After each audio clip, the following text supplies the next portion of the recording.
Hello, my friend. What's going on, man? Back again. You already know. Literally, with Ken and Karl. Literally. All right. So, man, we got a lot to talk about. Oh, man. Yeah, a lot has happened, man. I mean, the holidays are just past. Yeah. Happy New Year to everybody. Happy New Year. May y'all have a great year. Last year was ups and downs. This year, I hope everyone has a better one and, just try to keep focusing on getting better. Definitely. You know what? Let's go no headphones today. No? Let's go nice and casual. Alrighty then. Well, even better. Now they can really see my eyes. Yeah, I might kick those back on because I do have some stuff to play later. But before we get too into the episode, it was Christmas. I didn't get a chance to see you beforehand, so I had a little something just for you. I really don't want to open this up because of just what it was wrapped in. Star Wars. I mean, come on, you can't get better than that. I'm sorry, and it has like the whole gang on there too, like everybody, everyone. I mean, well, not everyone, but just from the newer. Now, yeah, there's something on the card. Okay, it's to Ken from Karl. No, read it specifically.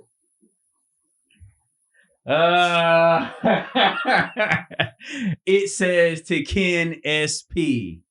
It doesn't stand for super person. He tries and means small penis. And then what's mine? From Karl, AH. And he does mean asshole. Yes, I do. So you would think that it's something nice. It's actually a really small penis, a small dildo. I tried to find the smallest one I could find. But no, you should open it. If this is like a small, like, I don't even think it'd be like a real dildo. It'd be like two M&Ms and like a piece of a candy, like a chocolate candy. You go, that's you. And it, oh shit. This is what I'm talking about. This is what Christmas is all about right here, folks. You don't get this shit. One of my favorite characters from the whole Star Wars series is the man who controlled both good side and the bad side. My man, the one and only Palpatine. That's right. I appreciate this. Darth Sidious. Oh my God. Emperor Palpatine. That's right. That is right. He is the man of the man of the man. And basically in his voice, thank you. I will take this and appreciate it now. Very cool. Very cool. Absolute unlimited power. Yeah, this is going right here. So anyway, y'all. Yeah, man, that is great. That is awesome. That is, I have to probably hide this from Rob because when he like sees this, he watch it. Where is it? I'm like, Rob, where is it? I want to see it. Why do you want to see it? I just want to see it. He'll try to take it from me. Mm-hmm. So, yeah. So no, Rob, no. Very cool. So it kind of falls in line with something I wanted to talk about, which is villainy. I'm actually sporting a really dope shirt that my wife got me for Christmas. Yes. So it's old school. It actually says "Beware the Empire," which I don't know. It's just very, very cool. But one of my hip hop heroes died. I made a couple posts about it. MF Doom. Yeah. He is your favorite rapper's favorite rapper. Yeah. Yeah. That's, it's kind of weird. I had kind of fallen into MF Doom from a bass player friend of mine who, like me, suburban white kid, super into hip hop, was just really into the culture and everything around rap and hip hop. And he had actually given me an album that was a collaboration with Danger Mouse, the DJ. And Danger Mouse had become famous taking Jay-Z's Black Album and the Beatles' White Album and combining them. Got a cease and desist from Sony. And then he, at that point it had blown up. He's done work with Gorillaz. I think he produced the second album for Gorillaz or something like that. That's a whole nother monster. They're great. So the album was Danger Doom, and it was all around Adult Swim. Yeah. Yeah. Throw your headset on just for a sec.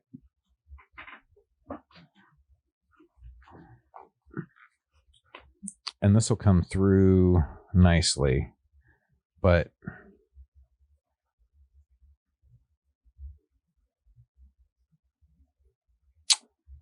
or it won't.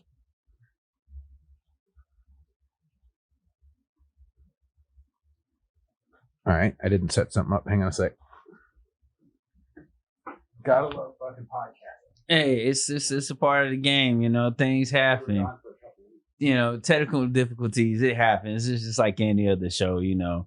But yeah, MF Doom, I mean, one thing about him that was very distinguishing was his wordplay, the way he uses words. Well respected in the industry. Like I said, you know, Busta Rhymes, all your favorite rappers, you know, they all, you know, gave their condolences. They paid homage. Even one of the guys who literally takes like cartoons and then puts your favorite songs together and pieces the white mouth and the words. Milo the Cat, you know, shout out to him. He's paid his tribute by putting up like all of the top songs that MF Doom has done and made like segments, cartoons of them, like, and no one's mad at it. It was like, I was like, okay, you know what, this is the perfect fit for that, you know? So yeah, he took on this really cool persona. You know, he actually started in a group in '89. Yeah. KMD. Yeah. And they had a number of tracks that that were on Yo MTV Raps back in the day. Yeah. And his brother was also in the group with him. His brother died in a car accident. And at that very same time, they were actually dropped by the record label. Wow. And it was a really, really rough time for Doom. And he just kind of stayed away from the scene for a few years. When he came back, he was actually doing open mics with like a nylon stocking over his face. And shortly after that, he adopted the Doom. Yeah, yeah. And his whole premise was he was going to be the villain to the record industry, to the rap industry, to everything that was established, because fuck them. Right. And so he would often produce all of his own tracks. He did a lot of collaboration stuff, but he would produce a lot of his own tracks for his albums. And he was just, so I really wanted to play just a track, because you can pick any track from him. And lyrically, it's just insane. Hopefully this will come through. Why did you buy this album? I don't know why you did. Adult Swim.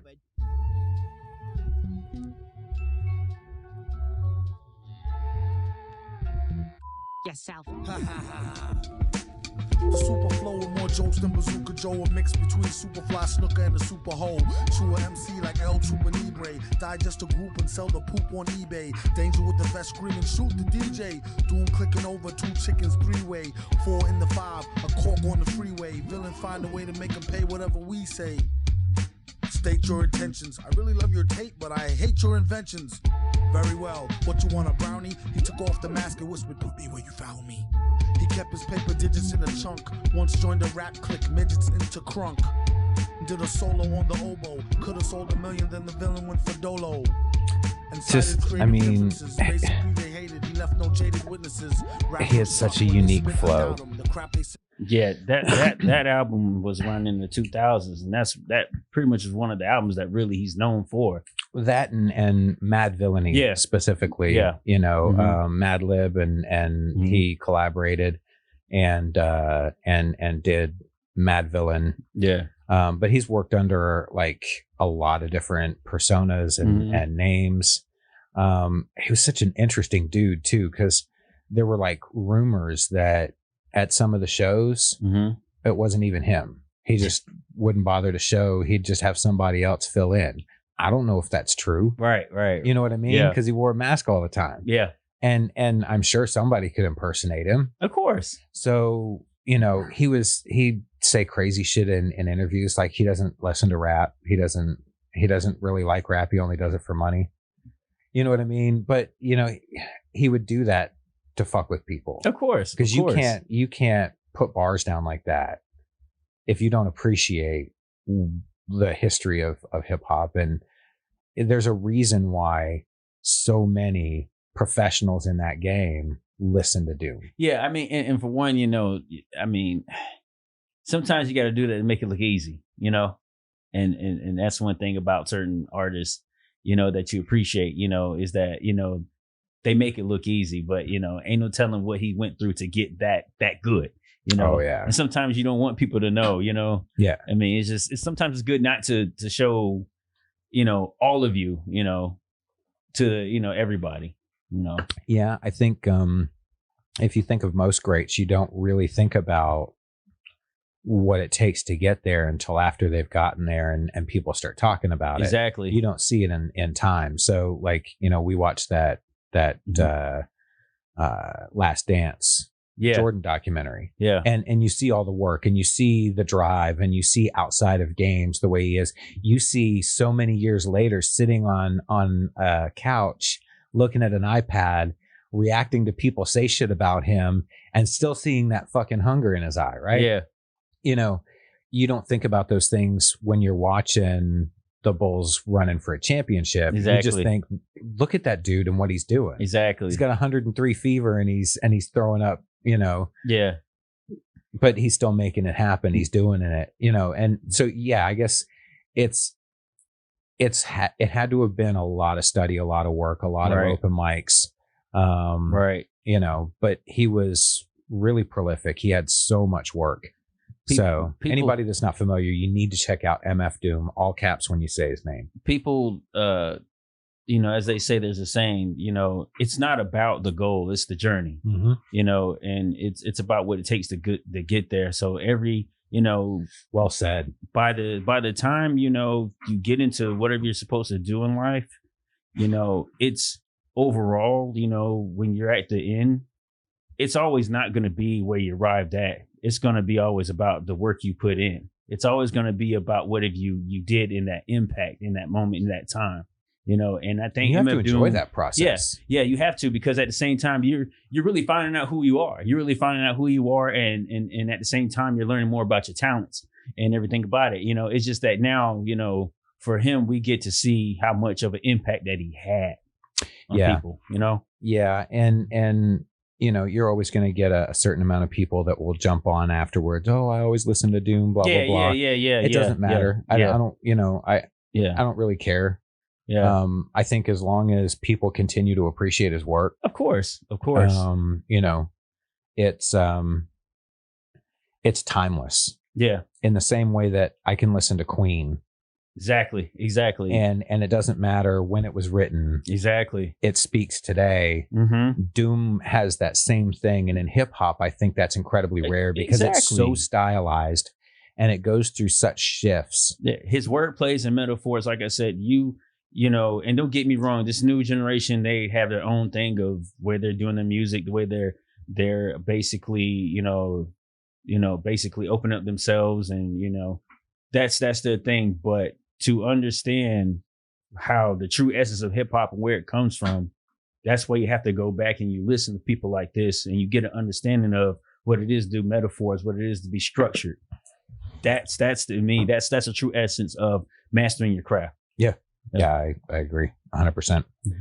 So, your holiday was good. You got to spend a little bit of time with the family. Yeah, I was down there in Florida, you know, moms and pops, and seeing some, you know, aunts and uncles and stuff like that, and then doing stuff around the house. And, you know, half the stuff I don't really eat like that anymore. They're trying to feed me. At one point I was like, they're trying to kill me. Like I don't want to have like diabetes and shit. But, you know, still, you know. Did they get you the amazing shirt? No, I got myself the amazing shirt. Okay, I talked about mine. We cannot ignore Cornholio. So yeah, I am Cornholio. I need TP for my bungle. Dude, my favorite episode was when he was at the cafe doing the spoken word, and he was all jacked up on espressos. God, oh my God. He starts guzzling, coughing.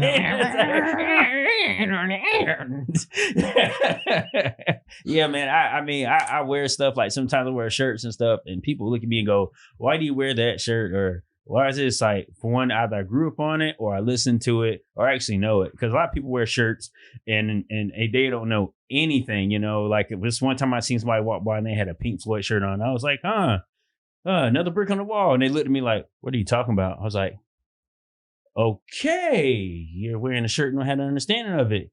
And somebody else, I walked by one time, I had a Nirvana shirt on. And it was like, that's a great shirt.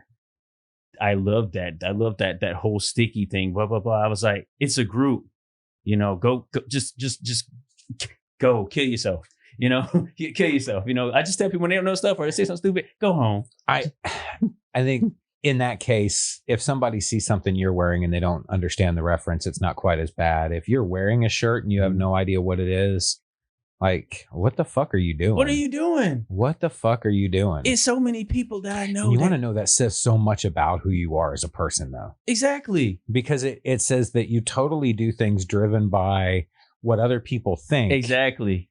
Completely. Exactly. And you can't even bother to do any of the research. Any of it. To figure out why those people think that way. Just as long as they do, you're just going to do whatever it is. That's fucking weird. And the thing that gets me is like, okay, a lot of people I know, they wear Metallica shirts. I'm like, okay, name one song. Or name something. I'll just say, tell me something. Say pulling teeth. Say something. They wouldn't even do that. Battery.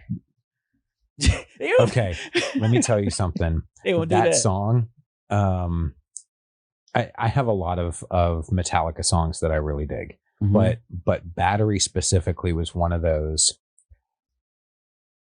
The way it starts, all kind of smooth and quiet, and it's the song that leads off that album, and before you can really understand what's going on, they've got you driving, like, you know, and you're just going, right?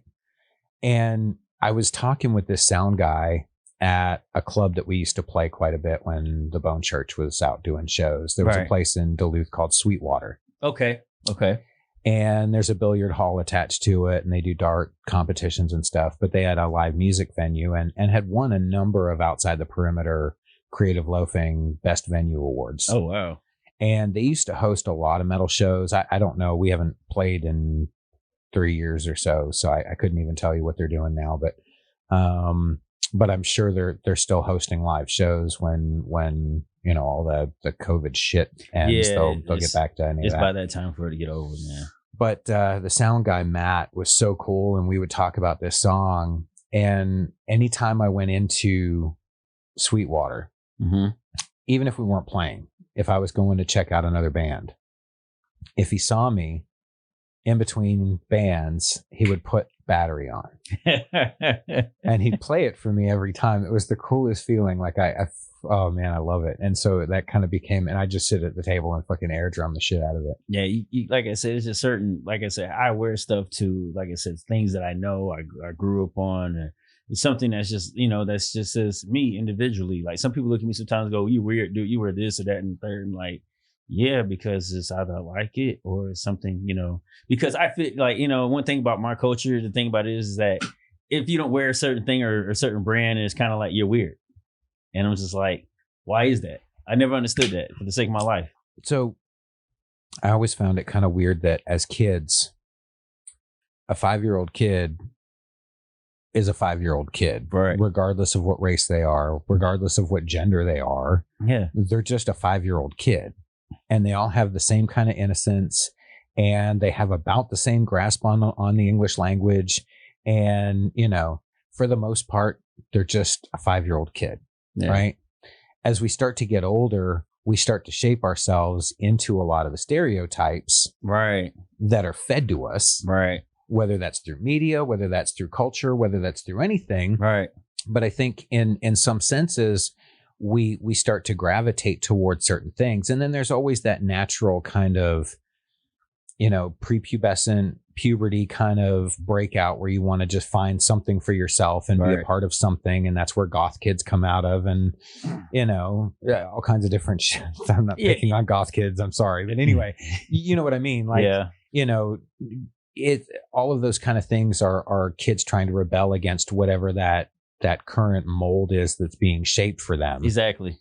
And then you either stick with whatever that is, or you end up kind of fading back into whatever that mold was. Right. But it's the weirdest thing for me because essentially we're all basically the same. Exactly. And I can meet a white kid that grew up in, the projects of Detroit. Right. And he'd be as culturally black as anybody else. Exactly. Whereas I can meet, a kid that's African American and grew up in the suburbs.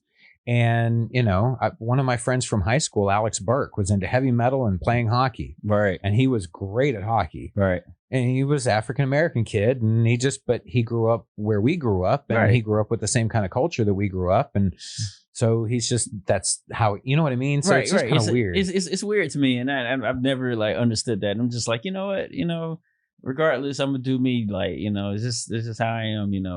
I mean, I know how to take this shirt and put it with something and make it look like, okay, he got a super outfit on. But in general, that's just me. That's just how I am. I will say it seems like people have progressed a lot in that aspect in a lot of different cultures. Right. You see, African American kids and Latin kids that are really into anime. And Japanese culture. My cousin is heavy in anime. You know what I mean? Yeah. And stuff like that isn't picked on or shunned anymore because, you know what I mean? Or at least not the same. I mean, a nerd's still going to be called a nerd, Of course. Yeah. A jock's still going to be called a jock. People are still going to, but you're finding that it seems like a lot more people are just freer to be whatever version of themselves they want to be, as opposed to falling into one of those, either rebelling or the stereotype.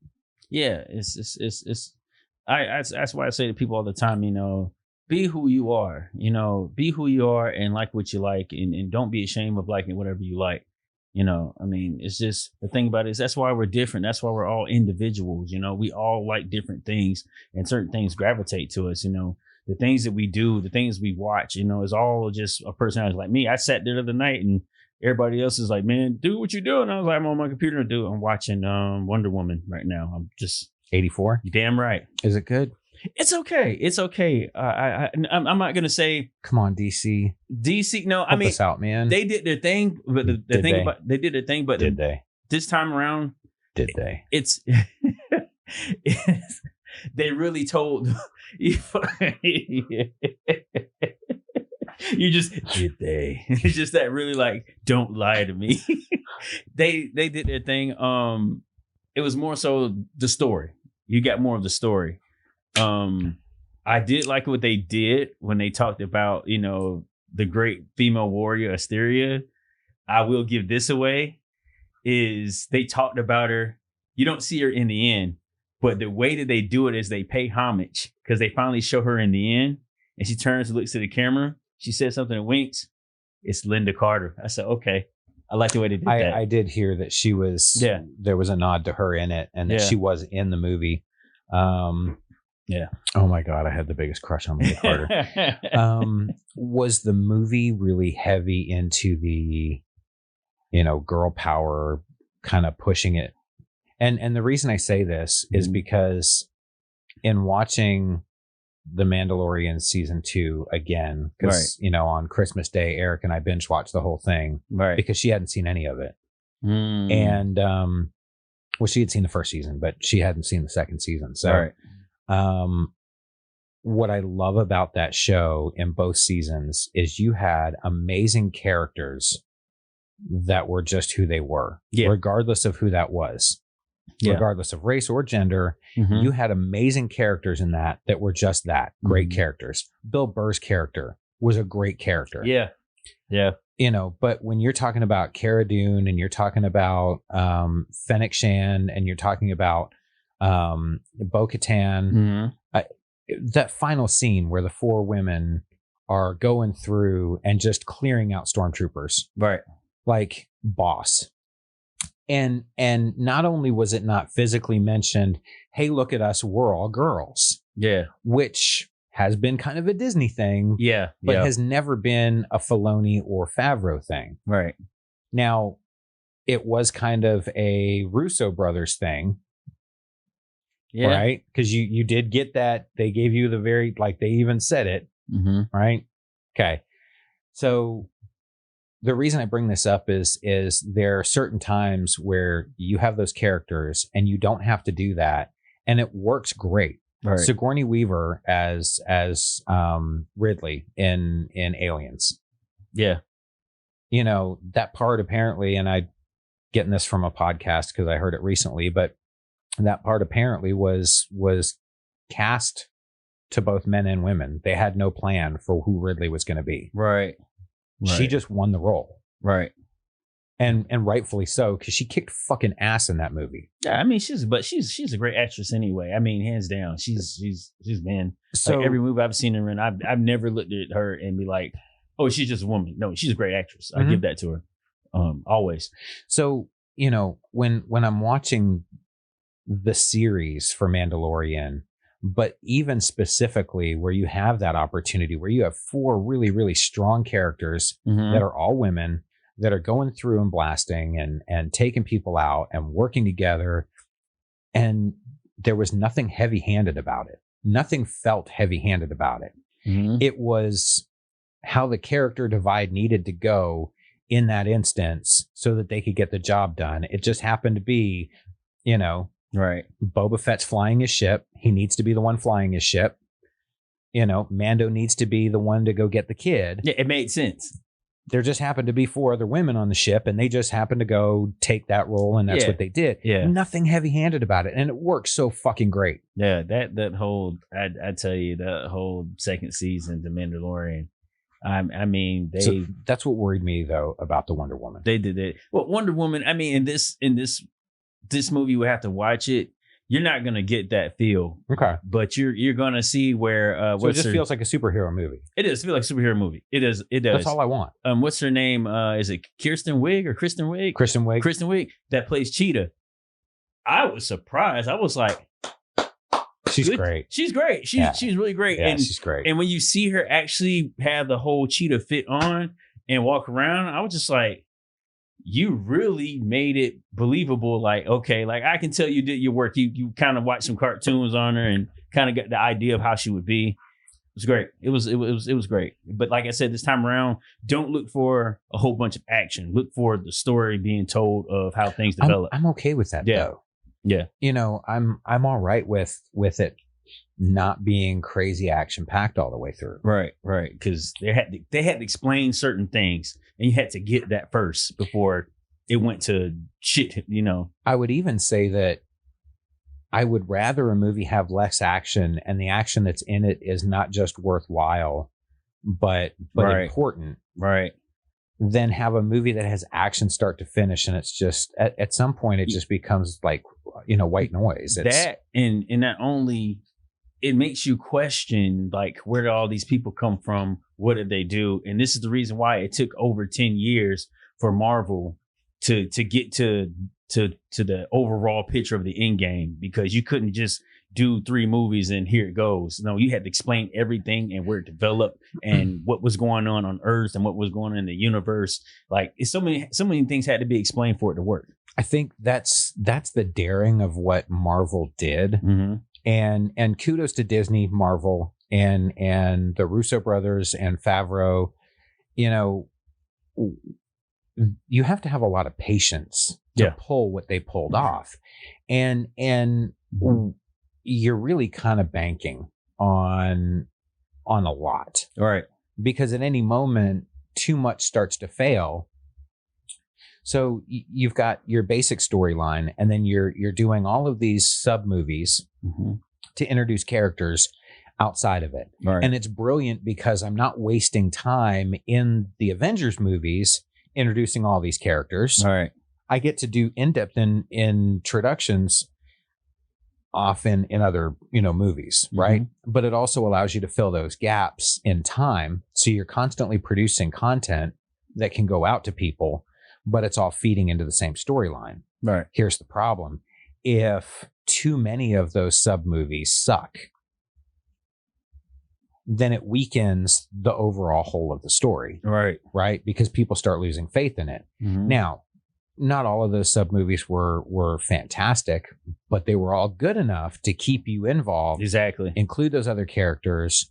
And what you got was a stunning long picture of what you can do with movies that's never been done before. Yeah, right. Like, that's revolutionary, right? Right. That you're taking that many different characters from an overall story, breaking them out into sub movies. How many movies was it? Like 20 something movies? Yeah. Yeah. And then they've got like 30 something movies planned because they can do that now. And then all it's doing is just continuing to grow that overall story. Yeah. And people are excited about it. Yeah, I'm excited to see it. I'm waiting for the TV series. They're doing the same with Star Wars now. Yeah. And that's the great thing is Disney's kind of figured out this formula and they're rolling with it. And they're, when you get the right people involved, you can have a lot of success. I wish DC would figure it out rather than the cartoons. I mean, don't get me wrong. We will always love Batman. Don't get me wrong. We will always love him. But let's stop going just to Batman. Let's stop using that as a crutch. Let's stop using the Joker as a crutch. Like, you're right though, the animated stuff is really quality. I mean, the DC animated stuff. They've had some really good projects. I will forever love the Dark Knight series. I think it's one of the greatest movies you'll ever see put together. Because one of the greatest comic graphic novel series too. Though Frank Miller was a beast. I mean, you can't get anything better than that. But like, you just can't sit up there and just rely on Batman. I was picking at my friend the other night because he was in the bathroom, and I just walked up on him while he was in the bathroom. The doors right there, and I come to fulfill Ra's al Ghul's destiny. And he was just, man, I'm here taking a dump. Oh, you're taking a dump. I was molded by it. I was just doing that shit. And he was just like, dude, like, you can do Bane. I just kept on doing it. I was just like, oh, that's great. I was like, do you have anything in there to spray? It will stick, And he was just like, leave me alone. Be careful when you wipe. He was like, dude, you are scaring me. I said, now is not the time for fear. That comes later. And then he was just like, what the fuck? and he finally comes out of the bathroom. He just looks at me for like 10 minutes, just like, and he keeps blinking his eyes and shit. And he just said, fucking idiot, and then walks off. That's awesome. So, hey, Kurt. But anyway. Nice. So, you mentioned Rob earlier, and, we talked on the phone the other night with Rob, and he and I are going to embark on a Darksaber project. Yeah, he's excited about it. He's just like, okay, let me know. So I wanted to take a second because, I've mentioned lightsabers on the podcast several times. It's probably not in any camera view, but my Obi-Wan Kenobi is still up there. I actually have a number of projects that I want to start. So I have a Graflex replica from the Graflex shop. Okay. And I'm going to be doing an Empire Strikes Back version of Luke's lightsaber. I have Obi-Wan's that I want to do. Yeah. I have a Darth Maul double handle that I'm redoing the install for Erica. Shout out to Maul. Yeah. So that it'll be really, really cool too. I'm going to hook hers up. I have a Luke Return of the Jedi saber that I need to redo the install on. It's the first saber that I ever built. Okay. But I want to upgrade it and change it out. And then I've got the 2 Darksabers. Yeah. So I got a bunch of stuff. I'm working on getting the shop going. I have a feeling I'm going to move the Darksabers up because Rob's really excited about it. And I have some really cool ideas for the internals. So what I thought I would do is I talk about lightsabers on here. We've shown a couple, but I had finished one for my mom. When I started building them, she had mentioned that she would want one. My mom was the one that took me to the first viewing in 78. And I was dragging her to go see it. She dragged me to Empire Strikes Back. Right. Because she was a huge fan at that point. So I talk a lot about the lightsaber community, and there are so many talented artists, and they're really awesome with kind of giving advice and sharing stuff. And so, I learned a lot of stuff just going through the forum, the Rebel Alliance forum, and then hitting all the Facebook groups. And so the saber that I built for her, I actually did a little box. It's got a removable plate that just sits on there with magnets. And that way, when you open it up, you can actually display it on the inside of the lid. See, that's it's got some lights. I don't know how much of this is going to pick up, but I even have a hidden Allen key. So in the saber community, when we're building these, sometimes people will do really detailed insides. I really didn't do anything detailed with the inside of this because my mom is really more looking just to have something displayed. So I did a bunch of etching on the lightsaber hilt, and I'll throw some pictures up, and even did a custom blade plug. But what we're going to do is we're going to pop a blade in here real quick. Yeah. Like people need to see this anyway. Yeah. Like, y'all don't understand. Like, Karl, like I said, is a very talented person. I mean, he does a lot of shit and knows how to do a lot of shit. Like, if I literally let him in a room with like a gum and some shoestring, he'll come back and have some new shit built and like, look what I did. That's him. I used to watch a show called MacGyver. Of course, back in the day. Of course. So you can have different lengths blades for these, and each one of these has a connector on the bottom of it that matches up with the pins in here. Right. And then it's linked with a bunch of LEDs that are going to be up both sides of the blade. And then it's packed with some diffusion to kind of smooth everything out. So we use a shorter blade here just because we're on camera. Right. That is awesome. And yes, people, that came from the saber. Yeah. You can't beat that.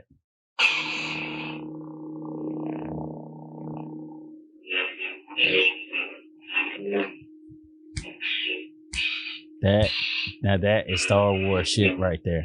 That is some good shit. So this one's actually a fairly simple board.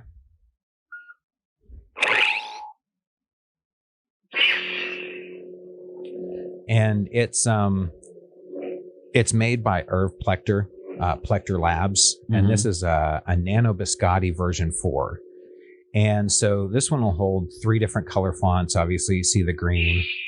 I've got green, blue, and red on here. Yeah. It'll hold 3 different sound fonts.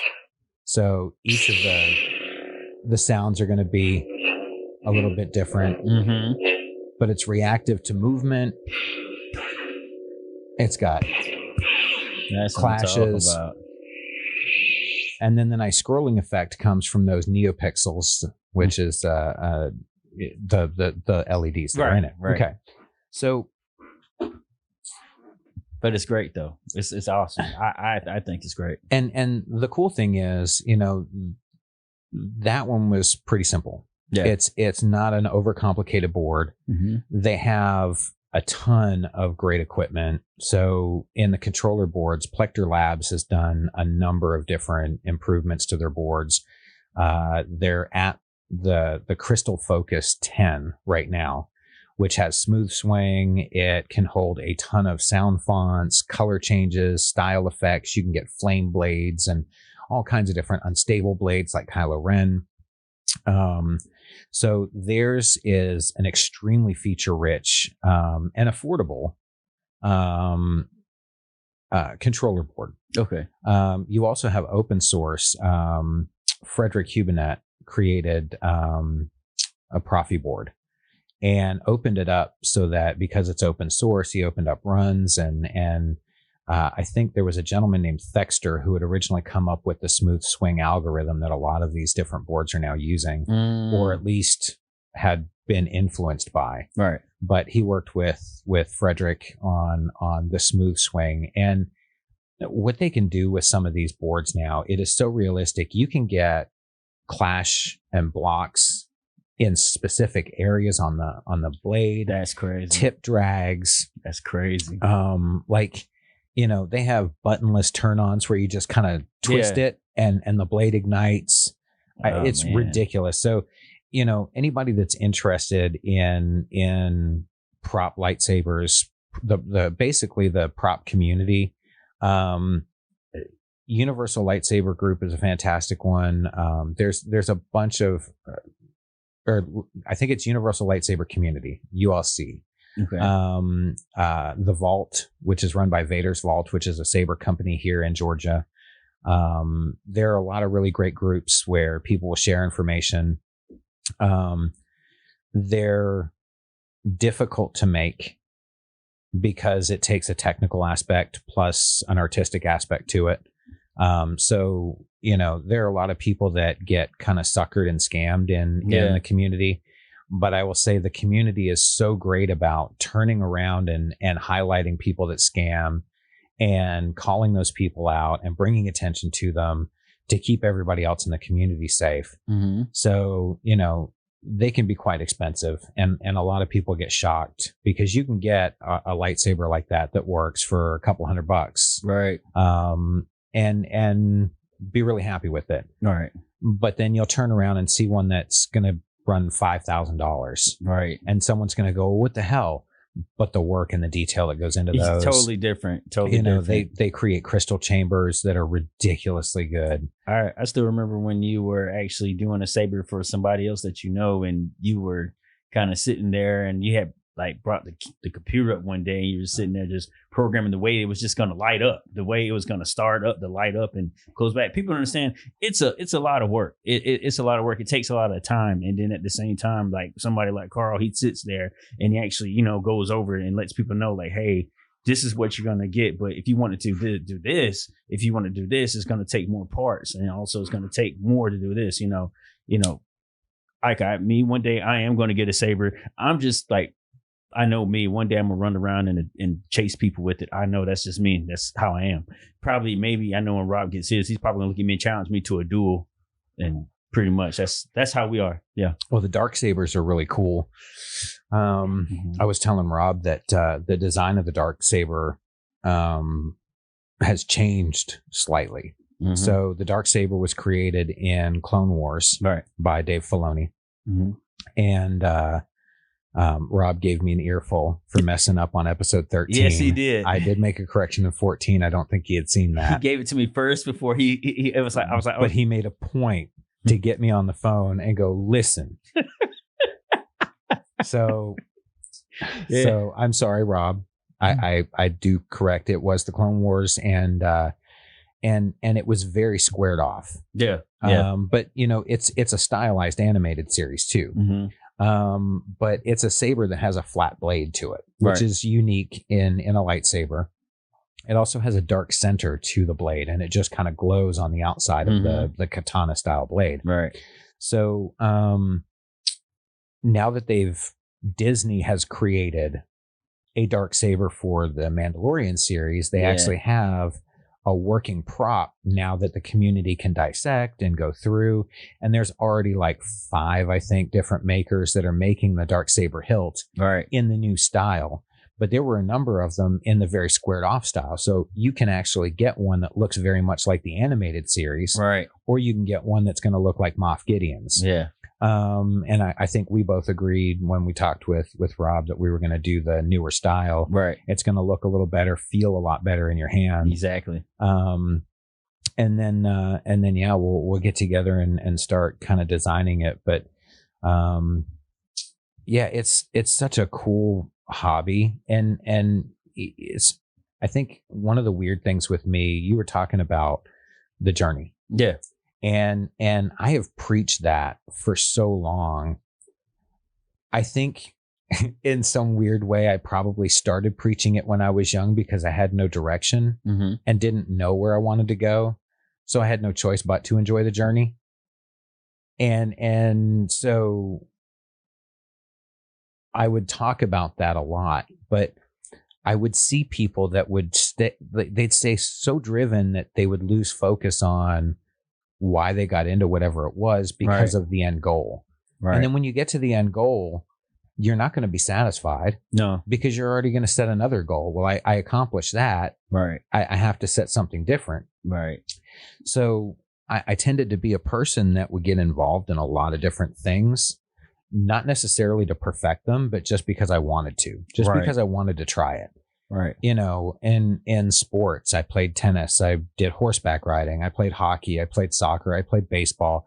You know, you never told me you played tennis. You never told me. Oh yeah, I can imagine you were like we had hair and just. Oh yeah, I did have hair. Running around and just. Actually, swinging. back then I had a Tony Hawk skater cut too. Jesus. Okay, proceed now. Yeah. So, you know, but I've always kind of in jobs, I've done a lot of different things. It's one of those things that I've never really been afraid to try anything. And I had mentioned it early in the podcast. I think some of that I get from my mom. Right. You know, but I'd like to do things to be able to say that I can do them. Yeah. You know, the first guitar that I ever put together or built was he builds them. Yes. Was that black and wood Les Paul with the maple leaf on it. Yes. Yeah. So I had a guitar. It's the one over here. Mm-hmm. And it was Erica's guitar that she had bought at a yard sale. And it was a knockoff Fender. And I kind of took it and started writing with it and playing with it a little bit. And then stripped it down, had Erica do a really cool paint job on it. Mm-hmm. And then I was like, I always really liked the Les Paul. The style, the sound of them. Yeah. I really wanted one. Yeah. I couldn't afford $1,400 for a Gibson Les Paul. Yeah. So I found this website that sold the body parts. And you basically assemble the guitar and then finish the wood and do whatever yourself. Mm-hmm. And, you know, they send you all of the wiring and everything. Yeah. I bought a different set of pickups. I got some 1969 jazz pickups from Seymour Duncan. Threw them in there. Oh shit! Did a sick little paint job on it, and that was the first guitar I built. And the only reason I did it was because it was $149 for the fucking wood. Right. So you know, it was more practical to do it that way. And then I was like, well, building a guitar is fun. I wonder if I could like build a guitar because I liked working with wood. Right. And that's when I met Andrew. And Andrew is like a fucking stud guitar maker. He's really, really fucking talented. Mm-hmm. And a Scottish dude that was just fucking crazy as shit. Like, hey, we crazy. Oh, crazy. Huh? Hey. Yeah. So, so he kind of showed me, and that's the white one that's up on the wall there is the one that we built from an actual just block of wood. Dude, that's crazy. Like I said, you know, it's crazy what, you know, that's one thing about you know, people need to understand. You have to try different things, not only because, you know, to keep yourself going, but at the same time, you don't really know all your talents until you find them, you know. And by the way, also he said Fender is like one of the top guitars out there. And the reason why a lot of people love the Fenders is because of Jimi Hendrix. And another reason why for the Gibson, Hendrix played a Stratocaster, Gibson upside down. Yeah, and Gibson, another great brand is related to a lot of people like B.B. King, who that's where he played with all the time was a Gibson. I just had to point it out there because people go, why Fender? Why Gibson? I had to tell that. I'm done. Yeah, one of the more famous Gibson Les Paul players, other than, you know, Les Paul himself, right, was a guy named Zakk Wylde who played with Ozzy Osbourne. Yeah, and he used to have a white and black Les Paul that was done with stripes like a target in the middle of it. Yeah, it's I haven't tried stand up, and I will tell you, part of it is respect, part of it is fear. I've ever since I was a kid thought it would be amazing to be able to do that. Mm-hmm. And like with a lot of things, a regular day job can kind of keep you from doing what you need to do to make an investment like that. Yes. You know, like you have to know that you're going to suck for several years before you're going to start to catch on to really how to, I mean, you can get laughs. Yeah. But you're going to bomb a lot. There's a lot of material that isn't going to work, or it's not going to work near as well as it should until you figure out how to write properly. And so, you know, I thought for years, I have all this respect for stand-up comics. I should try it once. I should do an open mic once. A couple times. And I thought, I don't know if I'm ready for the bomb. Like, I think I could handle it well. I think knowing that I would probably bomb would make me kind of almost crave it in a sense. Right. Because I'd be so hyped up knowing it's coming. Be like, come on, I got to take this. Like, can I actually get them to throw vegetables at me? Well, like, can I bomb so bad that it's not just booing, but like everyone leaves? They don't do that. You know, years ago, I did. Well, yeah, they don't throw vegetables anymore. People don't bring rotten vegetables to shows. Years ago, I did a couple of jokes. People were laughing, and I forgot my next joke, and I walked off, and no one said nothing. But then next time I was up there, I was like, I feel like I'm funny. I'm gonna freestyle this, you know. And I went up there, and they booed the shit out of me. A comedian was like known, like, you know, comedy view and this and third. He pulled me aside. He was like, "Hey man, you freestyle. Don't do that ever again." You know. And once again, with working and jobs, and it's hard to get back. You know, it really is. It really is. And at the same time, when you bomb, that shit just hurt a little bit, you know. I was outside. What I've heard. It can be soul crushing. I was outside, damn near like I'm about to cry like a white woman. Just to me. I was like, damn, you know. But as I did my research, and once you go back and really look at like all your favorite comics, all of them, you're going to bomb. And not because they've all eaten shit. Yeah, not every one of them. And it's not only based because you suck or anything like that. Sometimes it's not even the joke. Sometimes it's how you deliver the joke. And some people are just, that joke might kill this one night, might destroy. You might go and take that joke over to the next segment, the next scheduled time you're in your time slot, and it might bomb because you didn't feel your crowd out, because this type of crowd might not be into that. Yep. You know, it all varies, but most of the time it's really you finding out what's your funny. That's basically comedy. That's the reason why we love certain people. That's why I love, regardless, Rodney Dangerfield. Like, overall, Rodney Dangerfield is one of the top best for just quick punchliners. He knows how to, you know, go through, you know. He doesn't get up there and tell like a story. He just punches you the whole time. But once again, that's someone who found their comedy. Yeah, and that was a different time for comedy too. Yeah. You know, I think different things hit. One of the things that I think is interesting is the shifts that'll happen. So, you know, COVID hits and stand-up comedy kind of with music, live music, kind of dies out. Yeah. And live musicians at least have the opportunity of being able to live stream, because you don't have to have the crowd reaction, right, to do what you do. Exactly.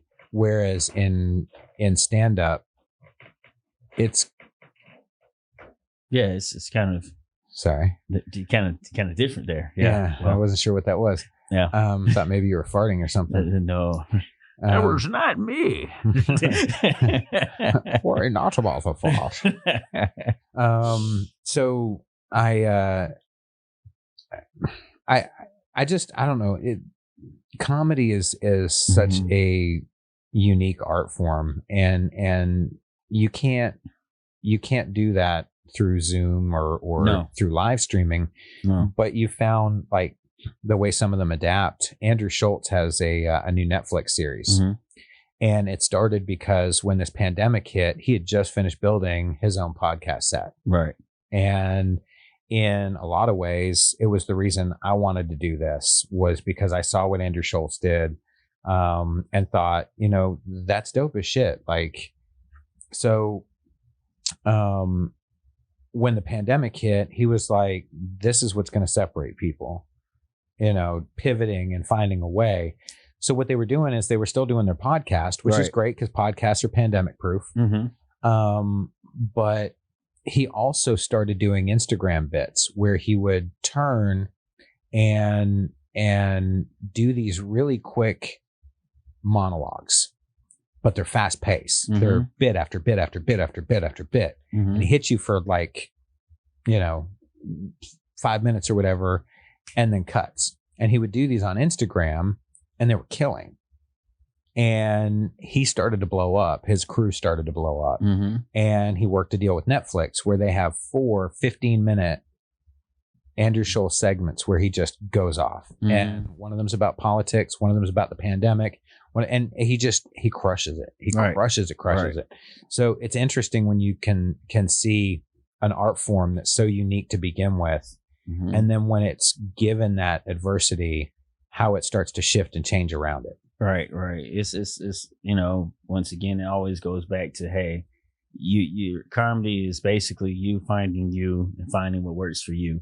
Some people, they're great at roasting people. That's what they do. Some people are great at sitting up there giving you a story. And then some people are just great at just putting themselves out there and making it so relatable to your life. And you see the humor in that, mm-hmm. That's the good thing about it. I mean, absolutely. So seeing the humor and stuff, did you see my cousins went a little bit crazy? You know what? Had a little family reunion in DC. Man, and once again, people, the Simpsons were right again. Because they predicted this shit again. What is up with that shit? Matt Groening needs to go ahead and get his money. He needs to just come out beginning of the year. People, this is what's going to happen. Let us all know. No. They need to hook a chip up to that dude and start just like pulling some of that shit out because we need to know what's coming next. When you have a drawing of someone who's dressed up with the raccoon and all that together, and there's actually somebody inside the fucking White House dressed like that. Now, do you think maybe that was because of The Simpsons that he dressed like that on purpose? I don't know. I don't know that there was. See, here's the weird thing. I don't know that there was a plan to go there in the first place. It was the rally where Giuliani and Trump Jr. fired everybody up saying they need to march on Washington, right? Like, that's where the idea came from. Yeah. Because to me, the funniest part about all this is the news media is fucking ridiculous. Fuck Fox, fuck CNN, fuck ABC. They're all fucking ridiculous. Okay. Right. So I'm watching and I'm flipping between like MSNBC and Fox News and the differences in the way they're covering it. Right. But overall, it's this. There's an insurgence, man. There's a coup.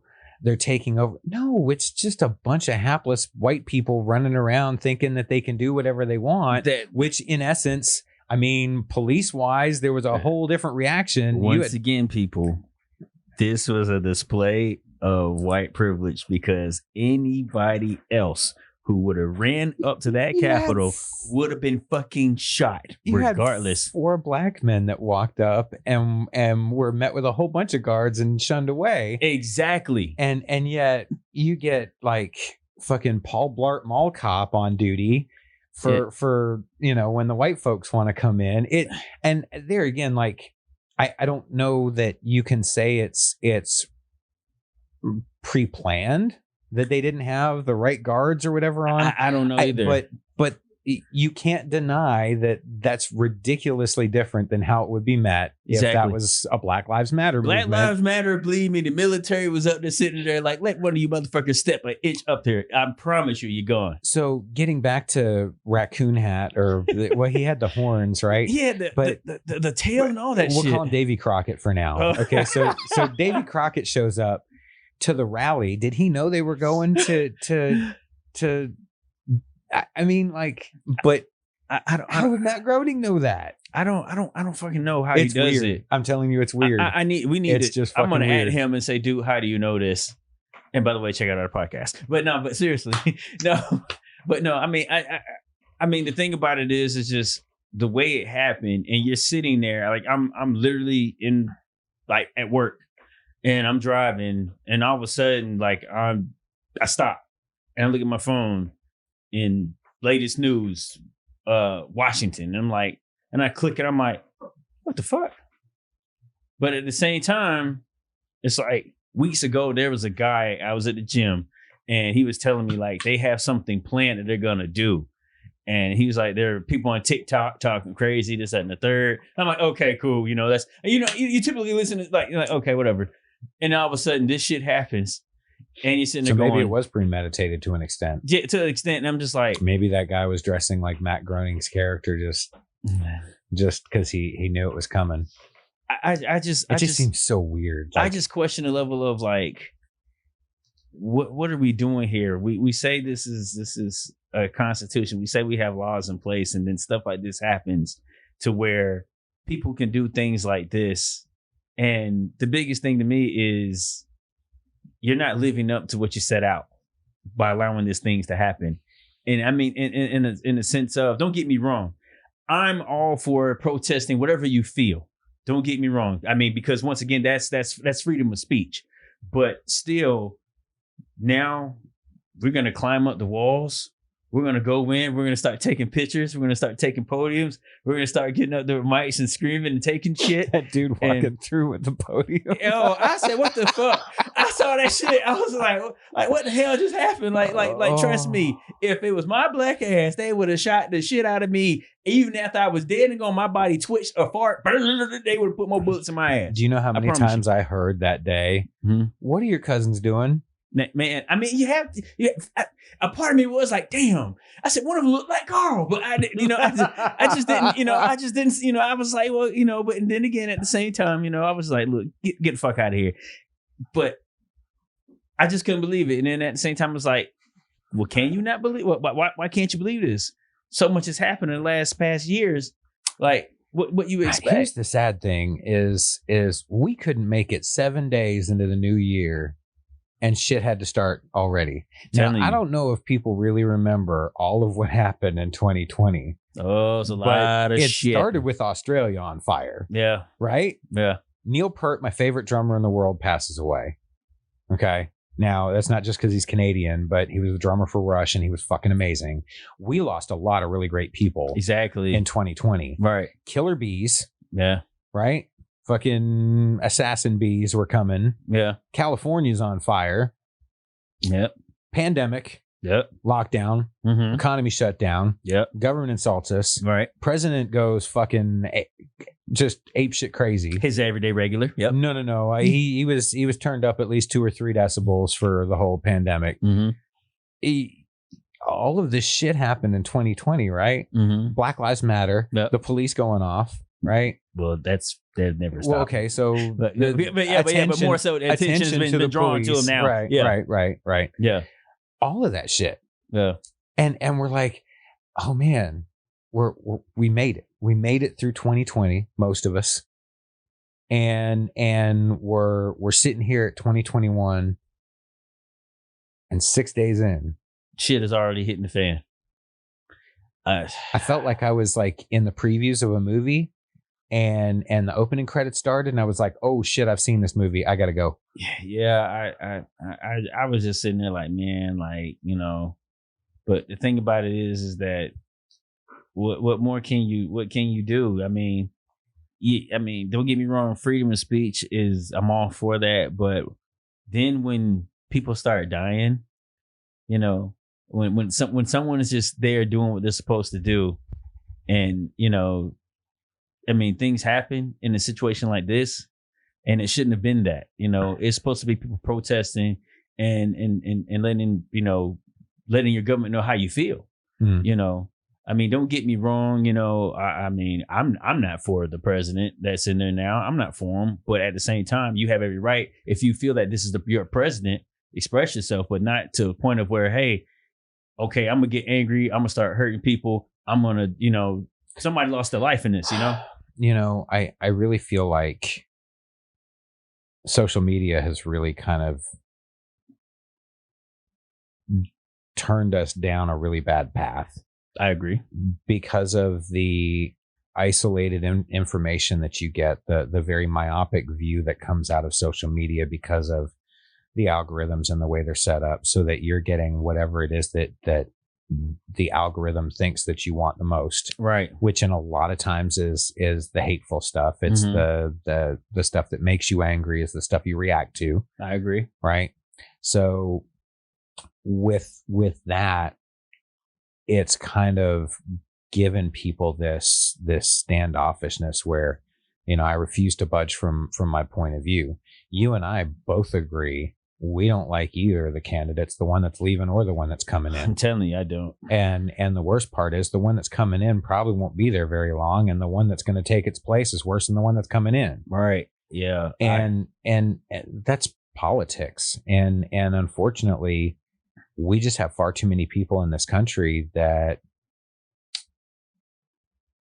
continue to say what they hate about politics, but then continue to vote for the regular politicians. Right. And my politician's better than your politician. No, it's still a politician. You're missing it. I mean, to me, don't get me wrong. At the end of the day, people are fooled to sit there and scream, Democrat and then scream Republican. Because at the end of the day, regardless, even though these people are on TV, they're yelling out their points of views. One side discussing how this party is screwing up, the other side discussing the other party. At the end of the day, guess what they do when you guys don't see this on camera? They're shaking hands and they're going their own way. Mm-hmm. While you're sitting out here as everyday people, angry and getting mad with other people because they feel that their party is better than the other one. They're sitting somewhere having a drink. They're laughing. They're talking. They're still having more money in their pocket. Think about it. The stimulus just came out, $600. What does that do for you? Nothing. They're making thousands and thousands and thousands of dollars and not getting taxed while you're getting the shit end of it all. Well, and here's the worst part. So, everybody wanted to say, oh, well, this one held up or that one, McConnell or Trump or Pelosi, everybody held this up or they held that up. Mm-hmm. Okay. So first I'm going to say that it's pathetic that other countries are getting large portions of the money from this stimulus package. Agreed. And the American people are getting $600 each. What's worse is in all of these, they tuck so much language and so many things that are not part of anything to do with the stimulus, the COVID or anything. Right. But it's an opportunity for my side to get something passed. Because if you say no, you're saying no to the stimulus package. You're not saying no to my ridiculous bill that I threw in on top of whatever it is. Right. Okay.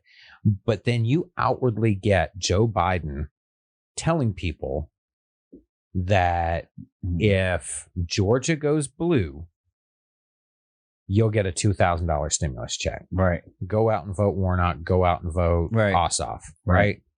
Now, personally, I don't care whether it's the Republicans or the Democrats. Mm-hmm. I never, ever, ever want to see what we have right now. Right. Which is all three in control of one. Okay. So it's the Democrats right now have Congress, Senate, and the White House. Right. Control, majority. Right. Okay.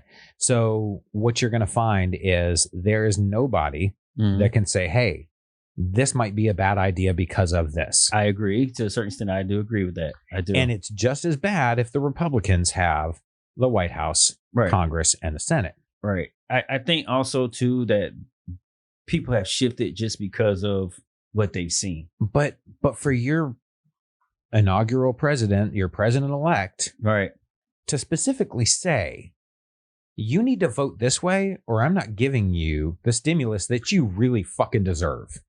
How fucking insulting is that? I mean, once again, you haven't even taken office yet. But here, hold on, Trump, and that's what you're going to do. But that's how we're going to run things from now on. But didn't Trump say that? Hey, if you don't want vote, this, you're going to do what I tell you. But didn't Trump do that beforehand? To if you don't vote for me, you won't get this. He did say that at one point. Of course. I mean, both sides are bad. Both sides are bad. Thank you. Both sides are bad. People don't understand. They're going to say what they need to say to get in house. That's just what it is. So for all those people that hate fucking Trump, well, you just voted in a guy that's doing the exact same shit. That's why I say, honestly, in my opinion, let's stop voting for old people. Look, these people barely can hold their goddamn piss and shit. Why the fuck we keep bringing them in there? I'm telling you, fucking kidding. These people don't care about nothing. All they want to do is worry about their health care, and they want to sit down and watch Matlock and Andy Griffin. That's all they want to fucking do. I'm telling you, I'm done voting the old people. Bring somebody in who's of age. Like I said, if you're not in your 40s, if you're not right there at that point right there, like, hey, I've been through some shit, I'm still going through some shit, let me become president. Otherwise, that if you're old and you ain't got to worry about shit, if you don't hire a motherfucker who dick barely work. Don't do that. I'm telling you, let's stop doing that shit. I'm tired of the old people. You hear me? Don't get me wrong. I love all the old people. I love y'all, but look here. 70-something years old, y'all shouldn't even be on the road driving. Hell, y'all don't even drive now. You know your dad's gonna kick your ass for all this, right? He probably is. He probably is gonna open up a can and fuck me up. He probably is. You know, I love him to death when he does it, but still, like in general. But my thing is, you can't keep putting people who are beyond what they're beyond struggling from what the average American is doing right now. You know, that's what I'm saying. Put people in there who are really going, I'm not saying going through it, but hey, who's of age, who's within understanding of this is what's happening now. I've seen it. I've been in it. This is the reason why we need to do this or shift this way, rather than putting somebody who's in there who's just old and will say some shit because we don't know if they're going through dementia or not. If senators, congressmen, elected officials, if all of them had vowed at the beginning of the pandemic, half of all of our salaries during this pandemic, while we're asking people to stay home, right, half of our salaries will get pulled together, all of it, right, during the course of whatever time we have people locked down. And that is going to be added into stimulus or whatever for all Americans. Right. Do you think people would have half the views that they have about politicians currently? Exactly. I don't think so. Could they have survived on half their salary during this? Right. You like I said, but you give somebody $600 who people have been in debt for months because they're still trying to hold whatever they have now, or deciding, hey, I have to rob Peter to pay Paul in order to keep my lights on or keep my rent going or keep whatever it is. I mean, and that's one thing I think once again is that both sides in that White House are not looking at, you know, because once again, when you're at a higher level looking down, so you don't see really what's at the bottom. Nope. So once again, that's why I say it's time to put some people who are really right there at the age of understanding rather than seeing certain things a certain way because they've only been around certain situations to understand. At half salary, do you think they would have worked tirelessly to get the economy and jobs back together? Do you think they would have made better plans knowing that they were only making half of their salary? That is a question. All right. On that note, I think we're going to call it. Yeah. Please, everyone, please. We thank and we like you all for viewing us. Comment, subscribe, leave us questions. Anything you guys want to, want us to discuss, talk about our opinions and views. Or if you just want to leave messages and say that, hey, Karl's a piece of shit, I thank you. All right. Peace, everybody. Peace. Super Neato gang.